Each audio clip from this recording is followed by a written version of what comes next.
અમરેલી ખાંભા નજીક પચપચિયા પાસે માનવ હુમલો કરનાર દીપડાને વન વિભાગ દ્વારા પકડી લેવામાં આવ્યો। થોડા દિવસ પહેલા ખાંભા પાસે આવેલ પચપચિયા ગામ પાસે એક દીપડા દ્વારા માનવ હુમલો કરવામાં આવ્યો હતો। તેની જાણ વન વિભાગને પણ કરવામાં આવતા વન વિભાગના ડીસીએફ રાજદીપસિંહ ઝાલાની સૂચના અન્વયે આરએફઓ લકુમ અને તેમજ રેસ્ક્યુ સ્ટાફ દ્વારા 4 થી વધારે પાંજરા ગોઠવીને ખૂબ જ જહેમત બાદ આ દીપડાને પકડવામાં સફળતા મેળવી હતી। દીપડાને પકડીને તરત જ વન વિભાગના એનિમલ કેર સેન્ટર ખાતે ખસેડવામાં આવ્યો। Story report by Sanjay Vada Dhari. માં motor driving, safe and sure driving.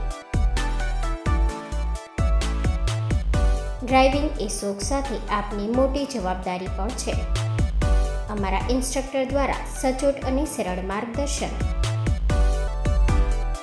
આપની રોજની તાલીમની માહિતી મેળવીને શું અધુરાશ છે એના ઉપર પૂરું ફોકસ કરાય છે।